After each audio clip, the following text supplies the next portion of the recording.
it on? How do I know? Okay. All right. We're on. Okay.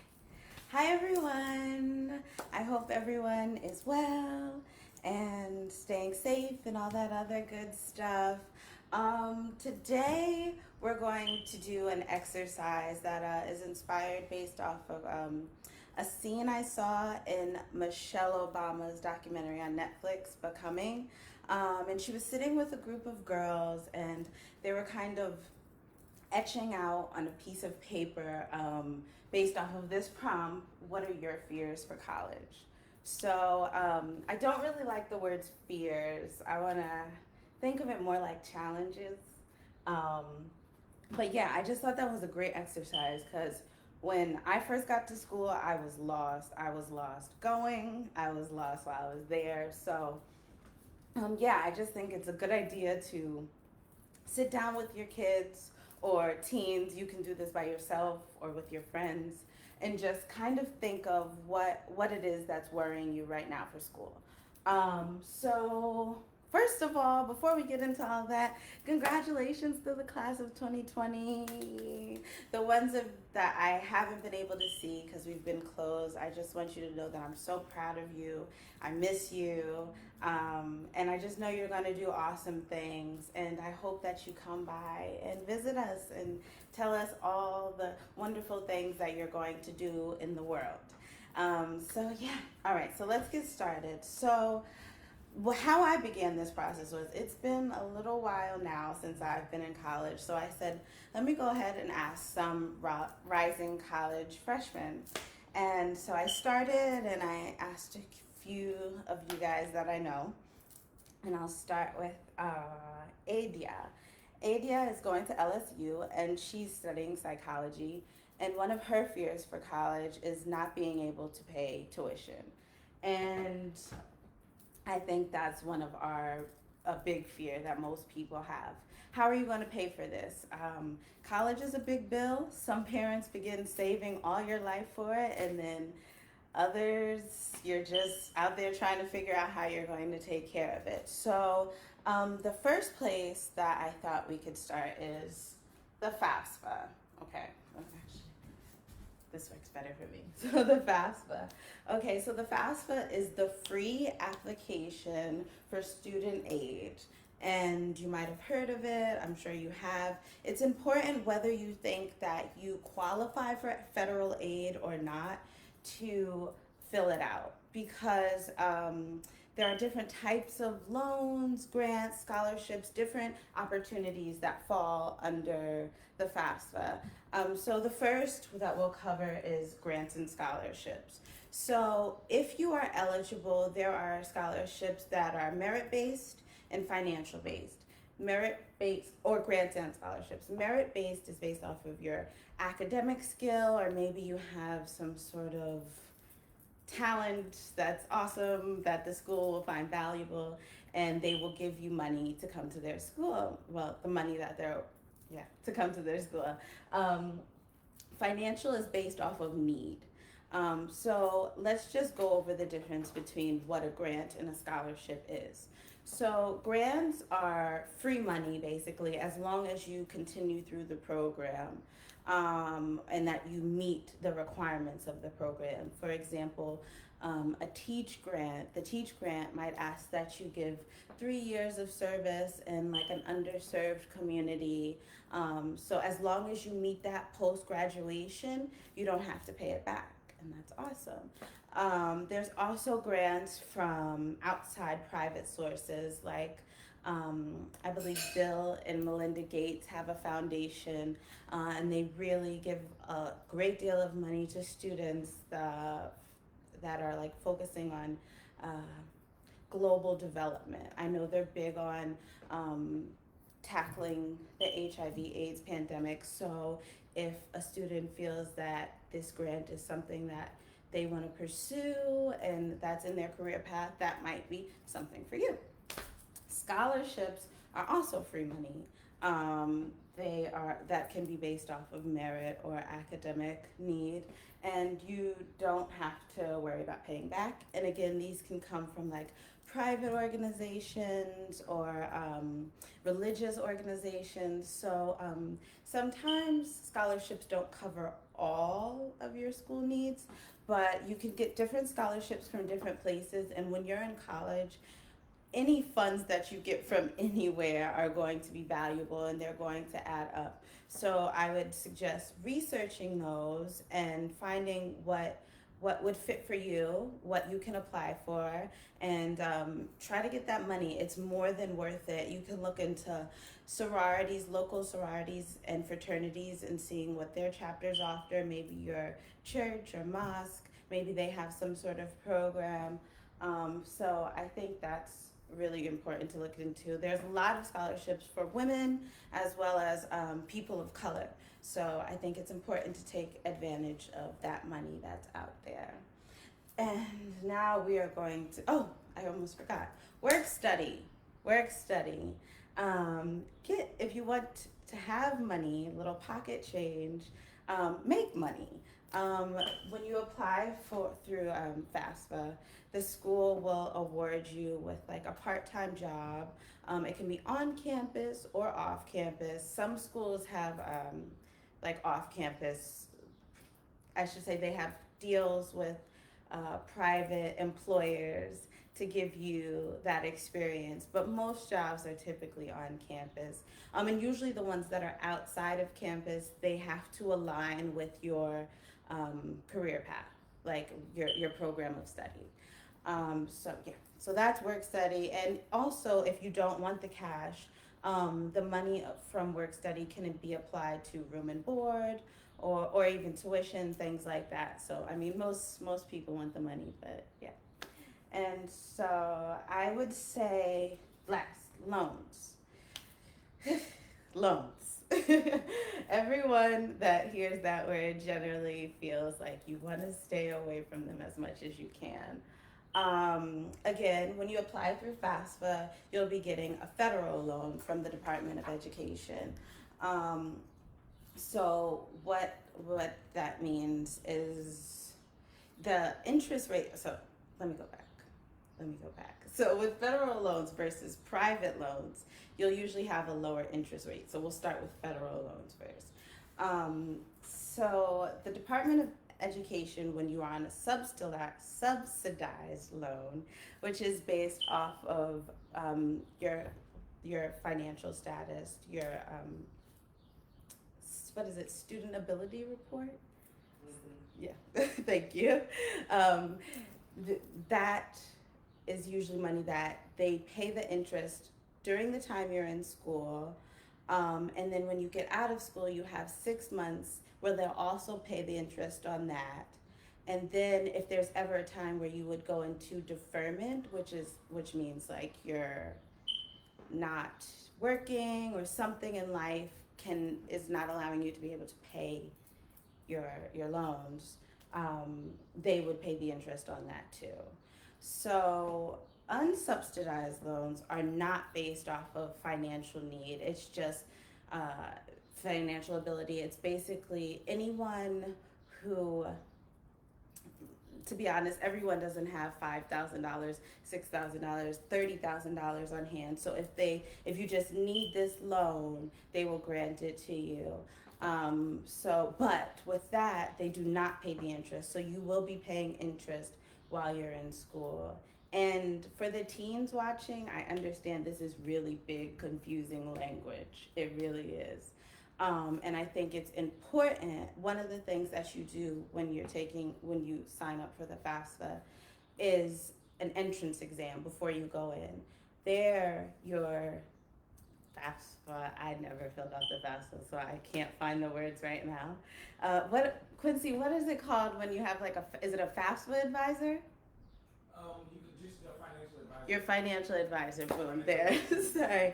So that person is going to guide you through what is expected of you in terms of signing up for this loan, what you'll have to do after, and what the terms and conditions are of this loan. However, I want you to know, when you get into the FAFSA, first of all, the library offers a FAFSA night, fill out night, hosted by Miss Nashima Harvey. And even though we're not physically there, I'm sure it's something that we could work out virtually or through email. And they walk you through together filling out the FAFSA. The FAFSA can be very daunting. And obviously this is the category that's gonna take us the longest amount of time because it's like 100 questions. Sometimes it asks for your parents' information and your information. So it's a lot of information that you'll need at once. I encourage you to come to the library, come call a reference librarian. If you can't reach Ms. Harvey, reach out to one of us in the teen room. Before you sign anything, you need to understand those terms and conditions. It's going to be really big language. You're not going to get it, and you don't want to be signing your life away. Well, especially with private loans, which I haven't spoken on. So the interest rate for private loans from banks or somebody like Sallie Mae or Navient are extremely higher. And they often don't work with you based off of financial ability. It's set as to what they think you should pay on your principal, and their interest rate can go up, down, however they feel like playing with your money. And that's a very, very frustrating situation for a lot of postgraduates to be in. So I highly encourage you to really know what you're signing up for. If you can do federal granted scholarships, I would do that. But really, really do your research on private loans. Yeah. Oh, and another thing about private loans is repayment options post-graduation. There is the opportunity to do something like Teach for America or do a program that they might do like loan forgiveness for nursing students, or a lot of different programs where you spend times in an underserved community for usually at least 3 years. They will forgive your loans. But if you have private loans, that is not an option because they are privately owned, so they make the rules. So yeah, you just need to take these things into consideration, and I know it's really big, but again, we are here to walk you through this and support you through this and help you understand. Yeah, so all right. I think that's everything with financial aid that I have right now. Oh, yes, last thing. If you are independent, but not like legally emancipated, and you are filing the FAFSA, well, if you are legally emancipated, you need proof of that to give to FAFSA when you fill out your information. Well, it should show with your social and things. And then that usually grants you a higher amount of money. If you are in a situation where your parents are not taking care of you, you have been on your own for a while, you need proof of that from some sort of credible source that you will either turn into FAFSA or your school to claim that you are independent, and then you will be eligible for more money. If your parents are still claiming you on their taxes, you ain't independent. So that's a conversation you want to have with your parents, like, are you going to claim me so that I can file independently on FAFSA and have the potential for more money and things like that. So yeah.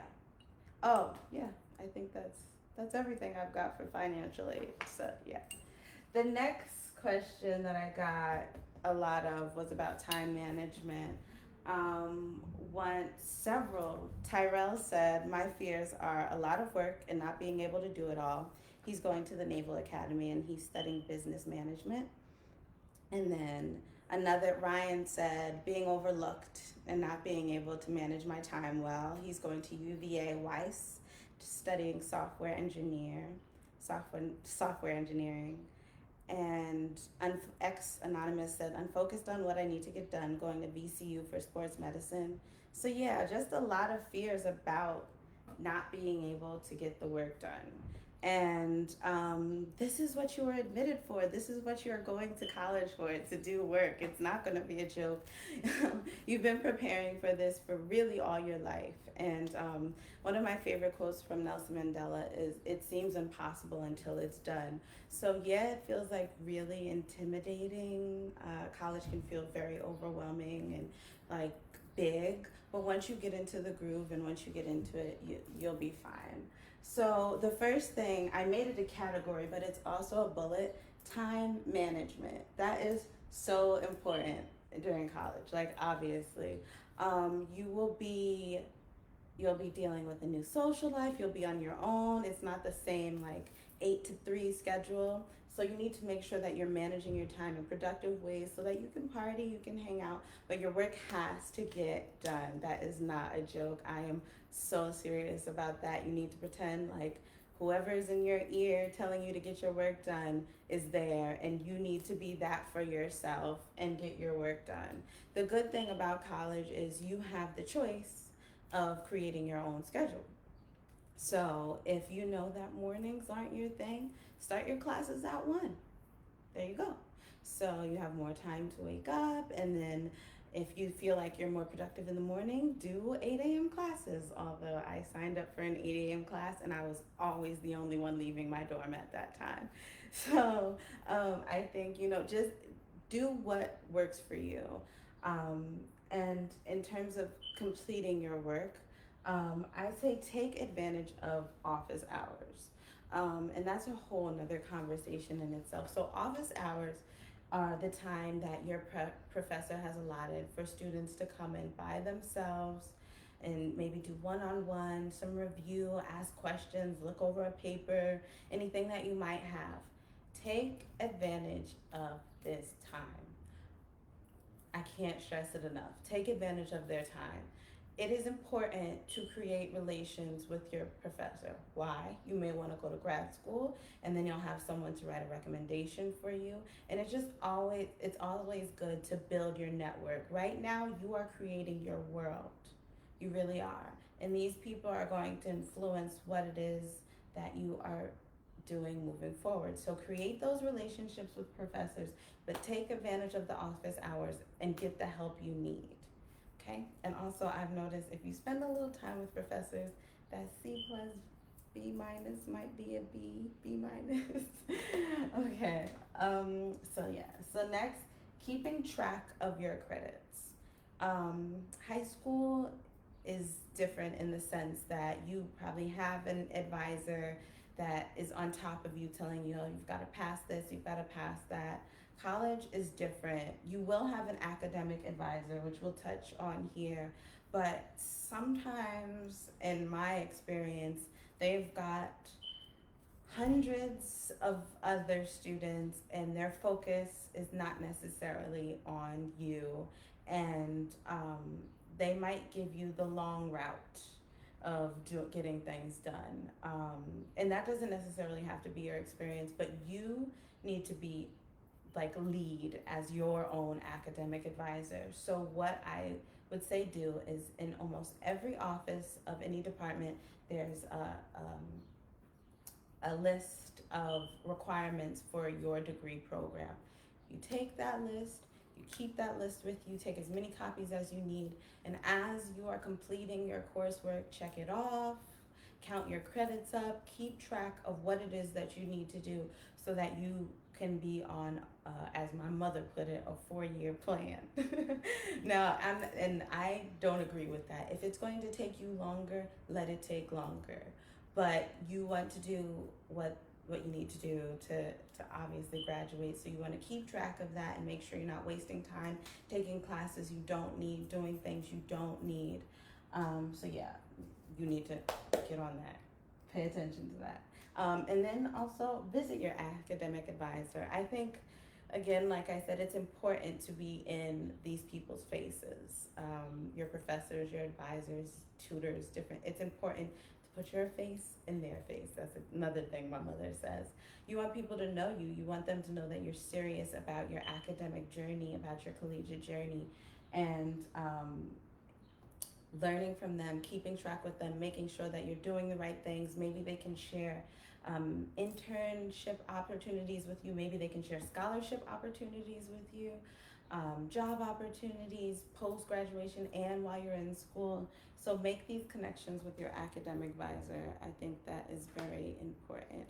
And also the Career Center. If you feel like you are struggling, the Career Center. There are some tutoring center. Gosh, sorry, it's been a while. The tutoring center, there are sometimes groups where students sit and study together.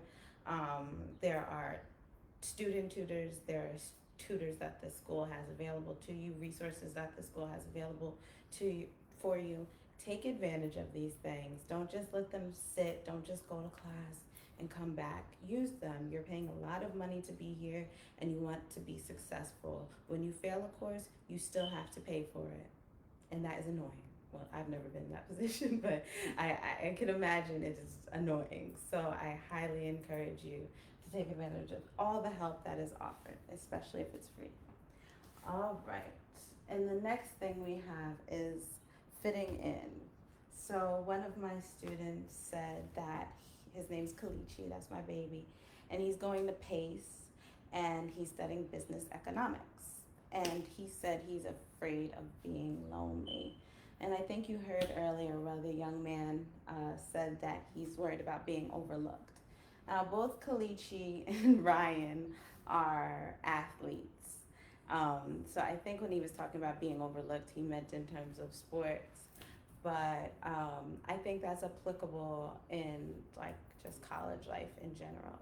So I don't really like the term fitting in because I don't think you're born to just fit in. But this is a fear of 65% of entering students. So you're not alone. Think of it that way. A lot of people are worried about where they're going to find their space on their college campus. So first of all, relax. You will find your people. There are people from all over the world. Am I blocking it? There are people from all over the world, all different spaces. So you will find your people. Like, don't stress about that. It'll work out for you. And my next was join organizations. That can be hard. But I suggest finding things that align with you, your interests, things you did in high school, things that you always wanted to do in high school, but maybe never got around to it, maybe, things like that.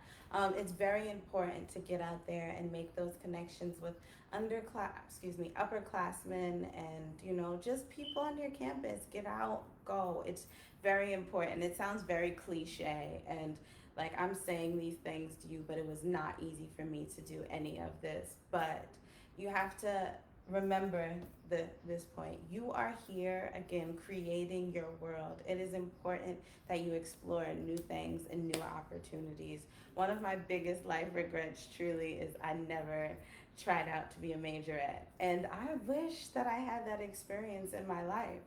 So go for it. Like, you deserve that. If you make it, if you don't, it's a part of your story, and I think it's important to go for those things. Yeah.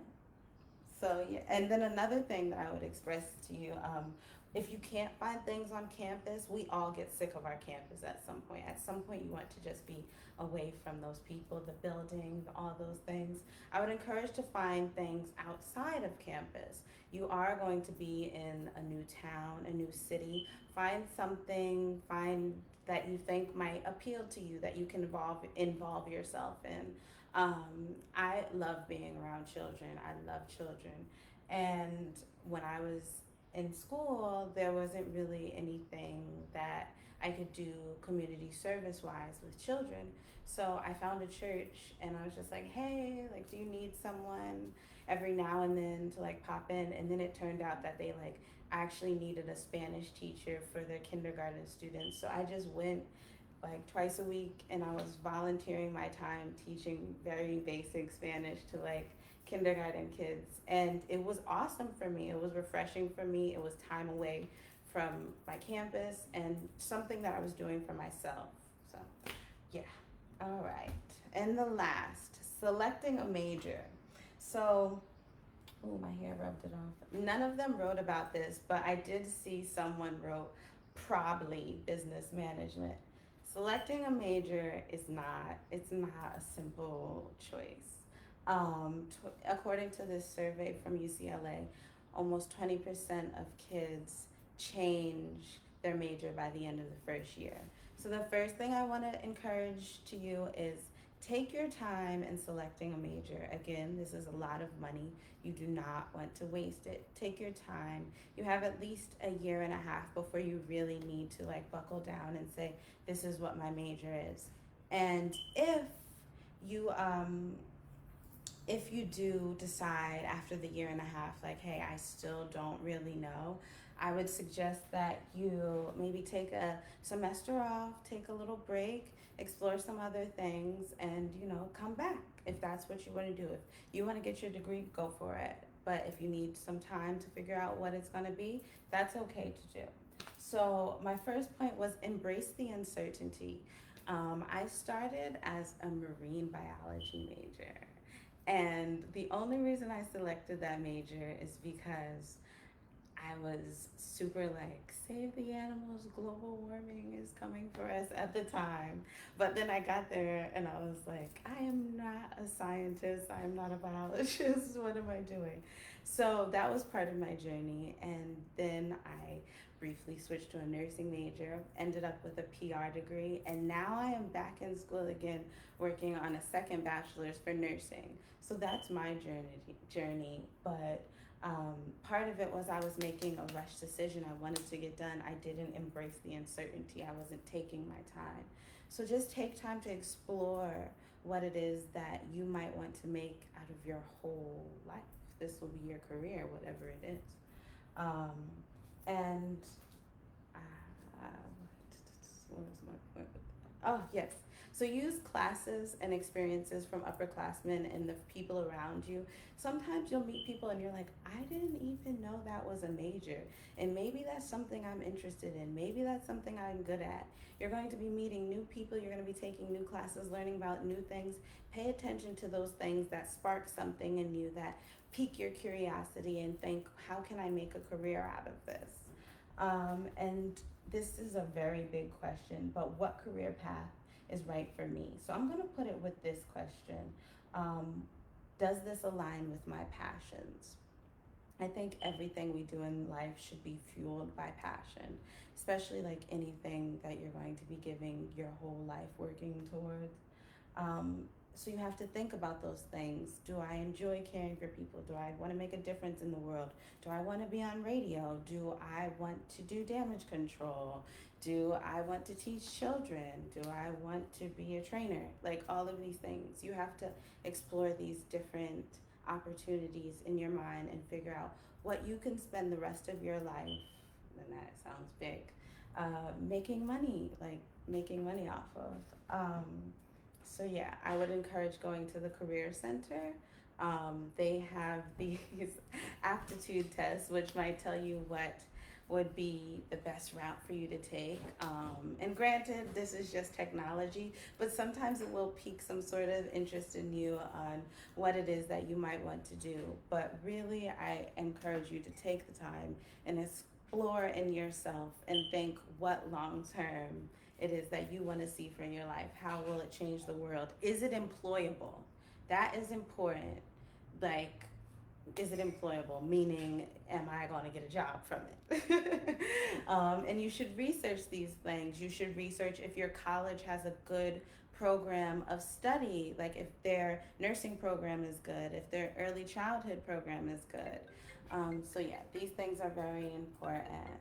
And these were the 4 categories that I came up with based off of my baby's answers. But there are some other things that, very briefly, that I want to encourage you to do. If you are not happy in a school, because it happens, if you are just not finding your place, if it's just not working, transfer. Get out of there. It seems like a whole big process to do it all over again, but it's not. If you are unhappy, why spend the next 3.5, however many years, somewhere that you feel like you're not growing. Again, this is you shaping your world. You want it to be beautiful. You want it to be a reflection of what your world will be when you get out of school. So transfer. It's not that hard. Do it. Next, I would say, what are you going to do after? I would start researching that early. Where do you want to go? Where do you want to end up when you finish? These are important things, but that's big, and I think we should make a whole nother workshop for that when you're in college, like at your junior year.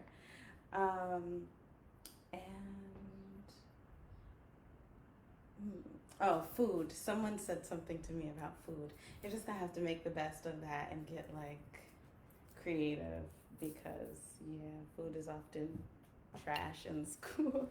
And this is the last thing.